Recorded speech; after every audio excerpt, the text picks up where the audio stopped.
Alright, cool. I want to start with some favorites, and then I'm going to work my way into new stuff, so I just want you guys to give you guys a heads up. So, anyone, you guys like cereal? Yeah! Cornerstone and nutritious breakfast, right? So I love the cereal commercials, right? Because cereal in the cereal commercials is portrayed as like this ridiculous drug that everyone's trying to steal from each other, and it's great. You know, you got children chasing Irishmen for their Lucky Charms. You got rabbits chasing kids for their tricks. I mean, you got cereal sniffing birds flying around trying to get their next fix. Once they do, they can't handle their high. They start going cuckoo. Put them in an insane asylum. They start hitting the padded walls. And you know, it's one of the cereal worlds. You can't even trust your best friend in that world, you know, because you know when your best friend is a cereal stealer, you know they've hit bedrock bottom. I mean, how do you even approach that? You know, you tell your best friend, it's like, "Damn it, Barney, you've been stealing my Fruity Pebbles since we were Bam Bam's age." "But Fred, Barney, there's no buts about it. You know they're Fruity Pebbles, but come on." It's like, "But Fred, Barney, we're done. We're married now. We have to move on. Quarry Mountain is over." You know, it's one of the few places in life where you can actually get high on life, right? Just make sure when you cut the cereal with some milk before you heat up the spoon, otherwise it'll burn. R.I.P. Mikey. Pour a little milk for him, you know, he's dead. You know, it's almost like in order to survive in the cereal world, you need to enact prison rules. You know, you gotta find the greatest, baddest tiger in the joint, fight him or become his bitch. And you don't want to lick those frosted flakes, I'm telling you. Or you gotta join the Captain Crunch gang. You know, they're real tough. They don't mess around. They'll cut the roof of your mouth. Oh yeah.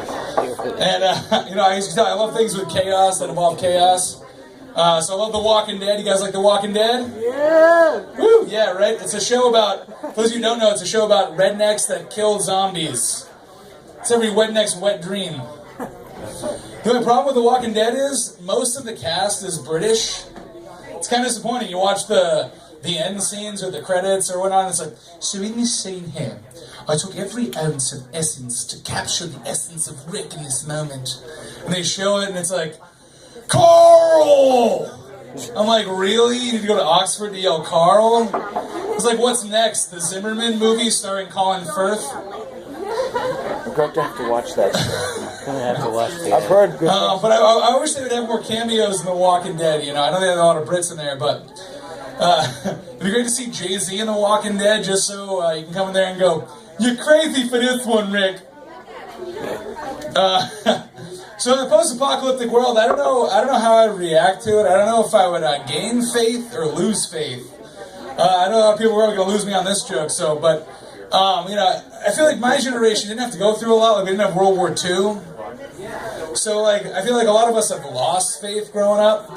My mom's Muslim, my dad's Protestant, so I just kind of grew out of religion. It's like, they're both crazy, I'm good, I'm old enough to figure it out. You're both bullshit, don't fight, it's stupid. But my best friend, he's Irish Catholic. He's the youngest of 10 children. 10 children, and all 10 children became atheists. Damn the internet, right? I mean, and the worst part is none of them got diddled or anything either. Like, how do you lose that much faith? But I was talking to him, he hates St. Patrick's Day. He's an Irishman that hates St. Patrick's Day. He's like, he brought Catholicism to Ireland. And I go, "You're one of 10 children. If you weren't Catholic, you wouldn't exist." And the best is they all have a great story about how they grew out of faith or lost their faith.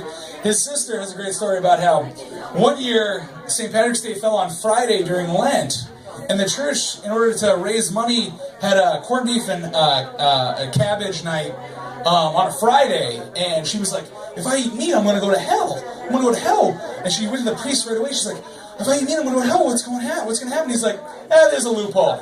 You're good." And she's like, "But how do I know there's a loophole?" He's like, "Just trust me." And then right away, she realized it was all bullshit. It completely unwound her fate. And I was like, an 8-year-old figured it out because of meat during Lent. And I was like, I wonder if anyone else has had a meal and gone, this is all bullshit. Because I wonder if a diner ever got an order wrong and gave the burger to the Indian guy and gave the BLT to the Jewish guy. And they were like, it's delicious. Oh my God, I think I'm going to lose my faith.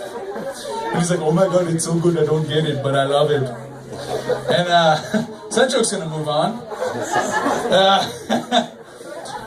So, losing faith, I feel like when you're a kid, it's really easy to get into faith and eventually grow out of it. I feel like that happens with movies. And when you have a childhood favorite movie, when you were growing up, you watched it every day, you loved it, and you just got older, you realized you felt bad for a character, they didn't treat a character right.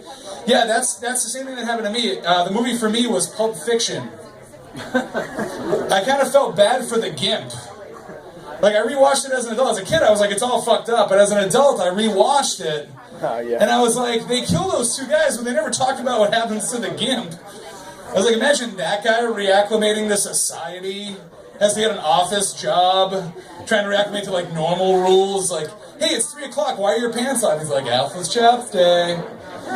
He's like, oh, just stick it in. It's like, Bob, you're an accountant now. You gotta show the respect.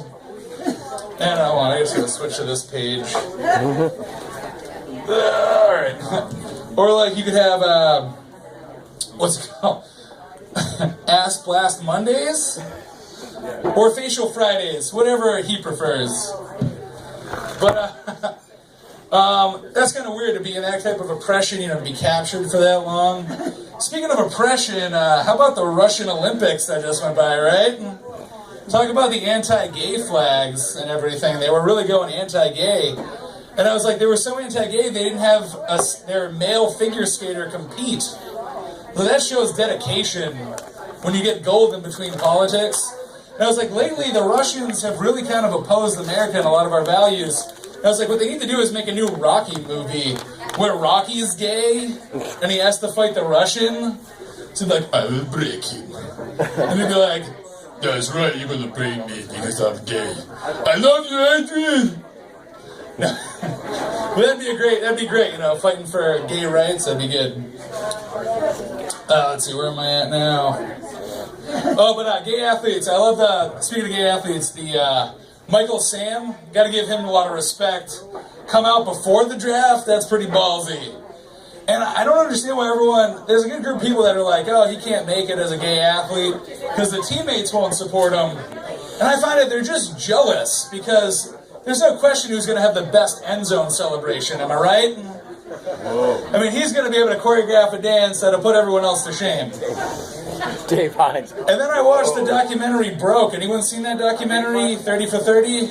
It's about how every athlete goes broke within the first years of retiring. And I was like, a lot of the problems they had, though, the gay athletes don't have to worry about. Like, in some cases, the family disowns them. I'm like, they don't have to pay them shit. And in other cases, child support's a big one, right? So they don't have to worry about that. There's no baby daddy's drama going on with that. And a friend of mine was like, well, they could adopt. And I was like, yeah, but no one ever adopted after a one-night stand. Make it through the night. No one ever got that drunk and filled out that much paperwork. We're going to have Mike come up next. Let's see, where am I now? Alright, moving on to that. I guess the last joke I'll leave you with, guys, since I think no, I'm good. So is the elderly, you guys hang out with the elderly at all? I feel like the elderly have a 3-question minimum before they get weird. So my grandma's a great example. She's 85 years old. I talked to her about the recent election. And I was like, who did you vote for, Grandma? She's like, I voted for Obama. And I'm like, all right, cool. 85-year-old lady voted for the black guy. I'm like, cool, all right. And then I kept going. I was like, oh, I got to learn more about this. Dumb idea. I was like, so why did you vote for Obama? Without skipping a beat, she goes, because Mitt Romney's against abortion. And Obama's for abortion. And I was like, all right, you raised 6 kids, totally get it. You don't want to have that many for abortion. So I asked, so why was abortion such a big issue, right? Kind of validate it. 3rd question. And this is where it got ugly. She's like, Mitt Romney's against abortion, even for rape victims. What if a white woman got raped by a black guy and had to raise a half-white, half-black kid? And I was like, so your logic for voting for the half black, half white guy was to prevent unwanted half white, half black kids? I was like, I don't care if you fought World War II, that's fucked up. And I'm done. New stuff. Thank you. Nice. There you go. You see. Get a little judge of how it's working. Sounds good. Thank you. You're welcome. Whee! You're on Candid. It made me laugh. Fred Flintstone makes me laugh every time.